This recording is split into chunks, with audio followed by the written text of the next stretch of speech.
African Transformation Movement has confirmed it will challenge President Cyril Ramaphosa's review application against the independent panel report on the Phala Phala farm saga. Ramaphosa says there's an urgency in determining the legality of the Section 89 independent panel report, its recommendations and the findings.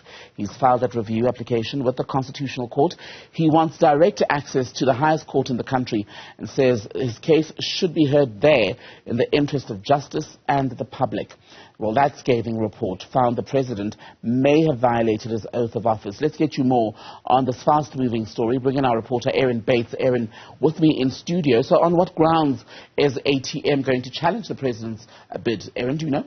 I have no idea at this point, but we are eagerly anticipating those submissions from the ATM. Zungula, leader of the opposition party, saying to me it will take some days to put together all of those submissions, and likely that they're going to side with the report, arguing that it worked within its original ambit, that it considered the correct information, which it found to be evidence, etc., etc. But as you say, the story is moving very fast, and in fact we have even more breaking news, and that is that former Chief Justice Sandile has referred any inquiries about the panelists' response, they are named as respondents in this case, from President Cyril Ramaphosa to Parliament, insisting that this report is now the property of Parliament and Parliament is the proper body to decide on what happens next. Now, Tembekile, we heard yesterday during that emergency meeting of the Planning Committee of Parliament that Speaker Mapisa is busy going through it. She's hearing from legal advisors in Parliament and she's considering her options, but she has also underlined the sovereignty of Parliament, and that's seeming to suggest that she may well want to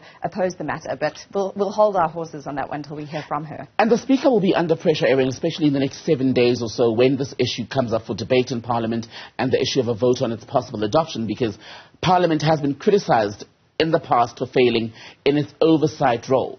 Precisely, and this is where we had opposition MPs yesterday in that meeting urging Parliament and the Speaker to move forward, that this litigation is no obstacle, no hurdle to stop it doing its work. And despite the President's submission in his 50-odd pages to the Constitutional Court that if the report is dubious or, as he argues, entirely unlawful, there's no way for this next step to proceed. The view of Parliament at this stage is that, yes, the sub judice rule may apply to some degree, but that's no hindrance to them moving forward now on Tuesday next week.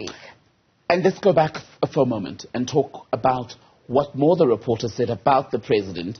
And when you compare what the reporter said, what the opposition parties, multiple opposition parties at this point, are trying to do, as they say, to hold them accountable.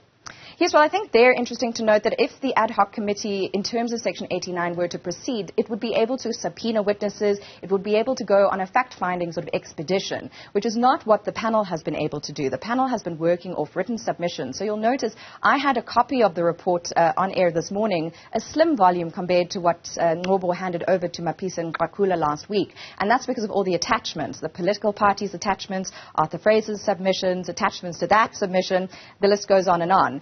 And so that comprehensive document informs what the panel has decided, but it's all on paperwork. So the ad hoc committee could move forward and could look into the matter in more detail. And some of the analysts and people, including opposition MPs, have argued that there is an opportunity yet again for the head of state to go and provide his version, to give answers and to challenge things. But the president's saying you cannot move forward based on this report if it is unlawful. And how serious a thing, goes the president's argument, for the panel to have gone, in his view, well beyond its scope and considered hearsay and sort of shunt it or pass it off as evidence. Look, at this point, when you look at the balance of numbers in Parliament, the ANC could very well use its majority, right? It's expected, in fact, to use its majority to stonewall the adoption of this report.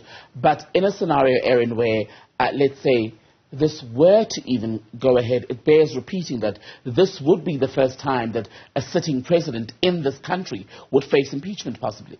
Yes, in terms of Section 89, and the President does raise that in his submissions. He makes it clear that he sees this as a very serious process. He also says instability around the stability of the presidency has well-reaching consequences or far-reaching consequences for governance, and that impacts the public. And so he's urging the Constitutional Court to see to the matter with due haste, although the application was not brought on an urgent basis. So the review application filed yesterday. Of course, the report was handed over last Wednesday. Now we have a discussion in Parliament happening next Tuesday and in the ANC conference next Friday. So it's a flurry of activity between governance and political sort of party movements in the next couple of days.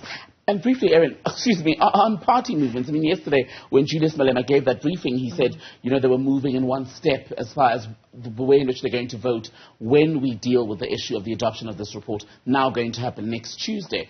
Now that the ATM is saying they're going to try and fight the president at constitutional court level, it'll be interesting to see if other opposition parties join them, right? Absolutely. So ATM is listed as a respondent, and that's because Zungula, leader of the ATM, made the original complaint in terms of Section 89 and 4 specific charges.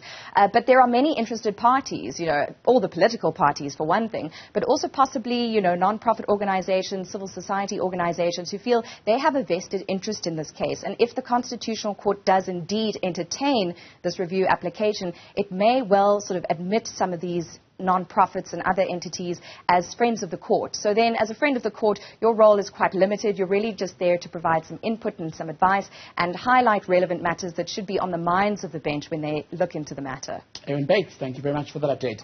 On the breaking news today, the ATM, African Transformation Movement, confirming that it does indeed intend to tackle or challenge President Ramaphosa's review application in the Constitutional Court on that Phala Phala report.